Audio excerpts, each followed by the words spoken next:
Greetings everyone, I am Enriched Eggplant and welcome to Dungeons and GURPS.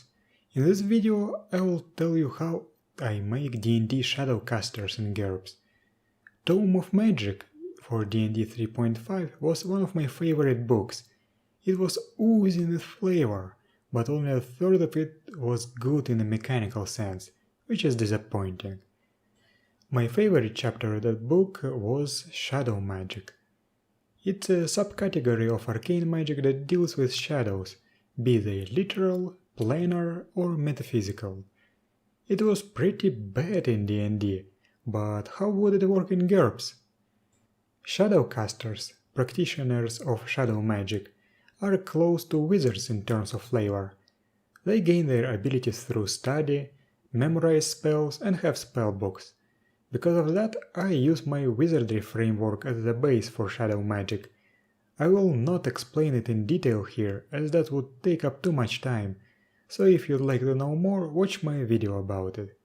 In short, Sorcerer's Empowerment for Shadowcasters will consist out of two parts, one that allows improvising advantages and the other one for skills. Each spell will have a skill attached to it, and improvisation will require a spellbook and some time. Now let's add some detail. First, shadow magic is entirely gesture-based, so spells must have the required gestures minus 10% limitation, but material or verbal components are not allowed.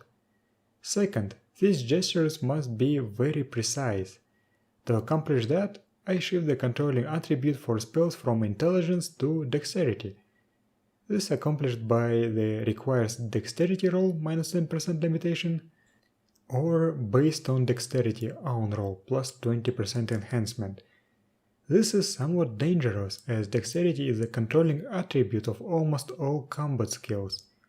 I remember that initially I used a calculated base, dexterity plus intelligence divided by 2, but my players hated it.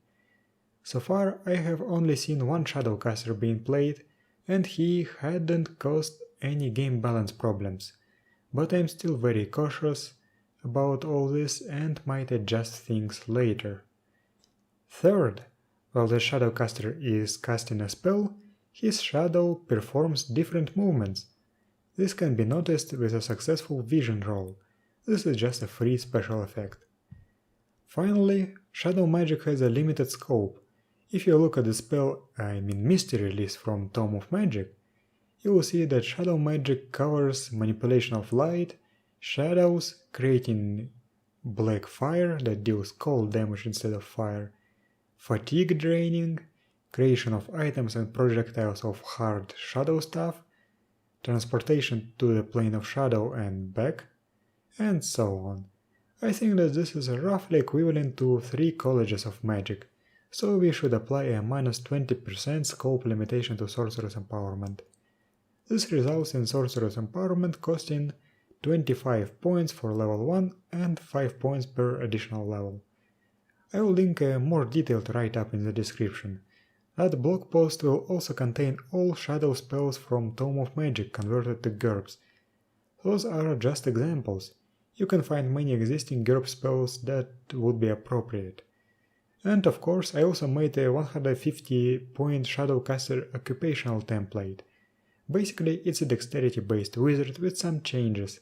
Some skill options were removed, new advantages were added to justify abilities imposed by prolonged exposure to shadow energies, and I also added some flavorful skills that complement the Shadowcaster's high manual dexterity. And that's it for this video. Thank you for watching, and I'll see you next time.